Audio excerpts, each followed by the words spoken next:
What do you do with the worn-out and unwanted junk that collects in your household? Do you just throw it in the dustbin, or do you wait for a visit from the rag and bone man? And you may be perfectly happy with the couple of bob that the rag and bone man's prepared to give you for your heap of old scrap. But to him, it's not just old scrap, you know. Much of it nowadays is valuable export merchandise. Here in West London, the rag and bone men, or totters, sift through the debris from demolished houses or buy from door to door. Some of the loot they sell to middlemen or runners, some they hang on to. And one way or another, a great deal of it ends up at this shop. The headquarters of George Knapp, a 62-year-old American who will buy almost anything, because he can sell almost anything.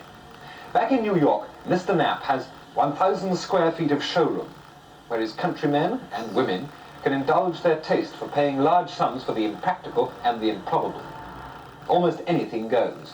Broken clocks, china dogs, old pairs of scales and playing cards, skulls, snakeskins, elephants' feet, candlesticks, rusty firearms and fire dogs and finger bowls. Mr. Knapp describes himself as an antique dealer, etc.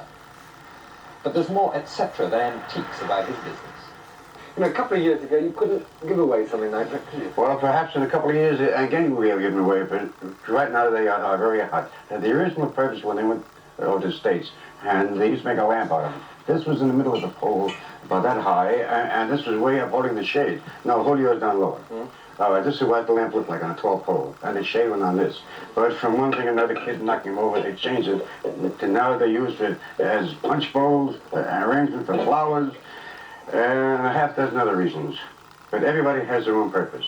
Every English person knows what that originally is the whole toast. And now every lady has one on her desk with her envelopes and letters, unanswered mail to be answered, or bills. You don't have toast racks? No, because as the toast pops out of the machine, eat it right away.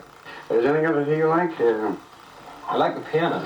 Well, this is very old. This is actually around 1820. It's almost a harpsichord, but it's beautiful rosewood wood. You're going to have that tune, aren't you? No, never in a million years, because this is actually hopeless. But the reason I bought it has a mark made in London from an old London firm, which over there is important, and it adds a little flavor to the item. This will either be used, this all ripped out as a desk, or else they'll open this, opening up this way for a bar, hi-fi, tape recorder, or maybe even they'll open up in the back and use it as a clothes closet. How much do you give for that?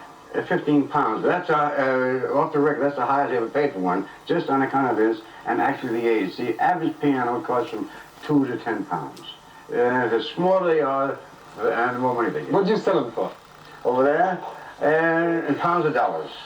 In pounds, you know. Pounds, yeah. 50 pounds. Or more. Well, it costs a lot of money to ship that. Here is a very good item when it's finished. I have seen these in very fine homes. This they'll paint white probably, and they'll use this over the dining room table as the main light. But after it's painted white, they'll have all green leaves and flowers and plants in there, some artificial birds. The light will be hanging Artificial birds? Yeah, oh sure, artificial bird only. And then from under there will be hanging the lights, and this will is a very good number for a high-class decorator. Also bring about 35 pounds when it's finished.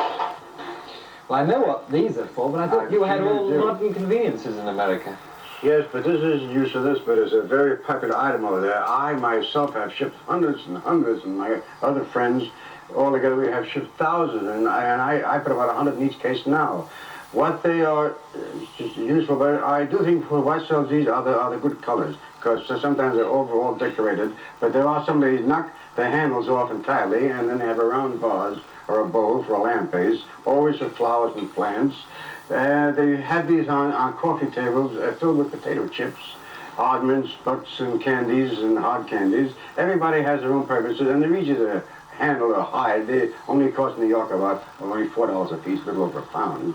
But everybody buys one, either for a laugh or to show it to their grandchildren who have never seen one. Everybody holds up, and lots of people, what is this for?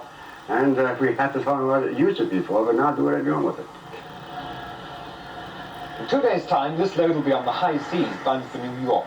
2 days later, another load will be on its way. 2 shipments a week, 52 weeks of the year. That's a lot of British rubbish. The shop here empties and fills just as fast as the totters scour the streets and the rubbish heaps. They seem to have forgotten something. But what? Well, even George Knapp isn't sure. He suggested that it's either a mummified hornet's nest or part of an African witch doctor's voodoo kit. But he's priced it at £1, and doubtless our ingenious American cousins will find a use for it. So remember, don't throw anything away, even if you don't know what it is. Remember the slogan, either exports go up or Britain goes down. And after all, we've got our reputation to think of. Britain, the greatest exporters of junk in the world. Good night.